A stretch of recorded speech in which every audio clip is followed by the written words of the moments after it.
Hello everybody, today I'll be showing you 10 hidden features in Scratch. So without any further ado, let's just get right into it. The first one is the remix tree. So this was a feature in Scratch 2.0 but it was removed. Now the URL is still available. So if you go to any project, for example I have my Wordle project here, and at the end of it just write remix tree and then click enter, you'll see this remix tree. So basically here's my project and here are the remixes, and you can zoom in, zoom out, and yeah, that's really cool. For number 2 we have how to get a backwards user tag. So we all know if we write @ and then any Scratch username, for example griffpatch, it leads to their user page. But did you know that if you put this special word in and then the Scratch username, so again griffpatch, we have a backwards username, and this also works for projects. So let's just click it and we're again on griffpatch's profile, and it's exactly the same thing.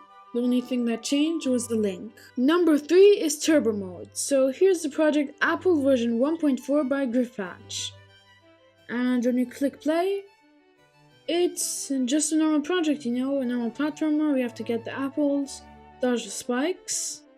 And by the way, this works on all projects, not only this one. So now let's click on shift and then on green flag, and we see this little thing that pops up. It says turbo mode and this lightning bolt. So now, as you can see, everything is getting a bit faster. And we're gonna click on select, and guys, look at that. That's just ridiculous. I can't even play. Okay, so as you can see, something's not working here.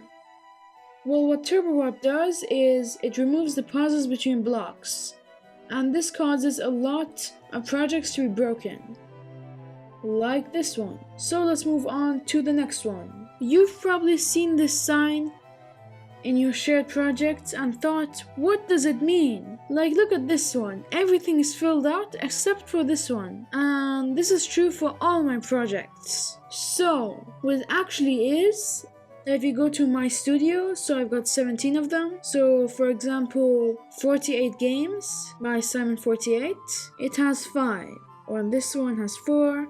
This one has 100 plus, so does this one by Dave Larfam, and all of them actually have 100 plus. So this is actually how many projects have been added to the studio. I don't know why it's actually in the shared projects page. It shouldn't be there because it doesn't really have a use there, but I guess they just decided to add it. The next one is cool stuff in the text-to-speech extension.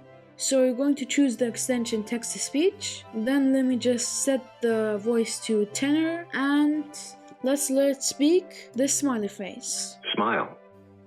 Okay, what about this one? Amused. And this one?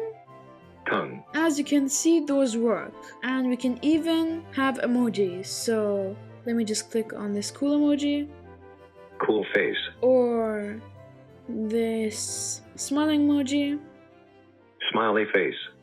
and you can see they work. If you liked the video till now, please leave a like and subscribe. It really means a lot to me. The next one is also related to emojis. So on screen right now are a list of emojis you can use. For example, I'm going to write meow like this, and I'm going to post it. And as you can see, the face of Scratch Cat appears. And you can also post some regular emojis, but not all of them. For example, you can use the stalker emoji, and you can just post it and it works. But most of the emojis don't. So here are a list of the ones that do. The next one is hidden sprites. So you see these 3 costumes, right? Dragon 1A, Dragon 1B, and Witch. Well, what if I told you they weren't actually in the sprite library? So we're going to go to choose a sprite, search up Witch. It's not there. And if you search up Dragon, it's not there either. These ones can only be found in the costume library. So look at this, we're going to search up Dragon here they are, and Witch. So these were in previous versions of Scratch, but for some weird reason, they aren't in the sprite library anymore. and I guess they just forgot to delete it from the costume library. There are also secret categories in the sprite library. So when I go to choose a sprite, for example, I'm going to search up carnivore, and there's going to be a shark here, and this is just secret, you know, and all of them are going to be on screen right now. And credits to this guy, I can't pronounce his name, so I'm not going to, but credits to him for finding this out. There are also hidden stuff in the sounds library, so we're going to choose a sound. So for example, 8-bit is going to bring this video game music, which I cannot play because of copyright reasons, and the rest of these are also going to be on screen now. Now the next one is about the shift key. There's a ton of stuff you can do with the shift key. So for example, we can draw shapes like this, so all the sides are equal. We can have them resize like this, so it's all around 1 point or one side. And also in the bitmap editor we've got this. So for example, if we have this background, we can just hold shift and then click on a color, and all of the colors on screen that were that color before, they're changed into the color we wanted.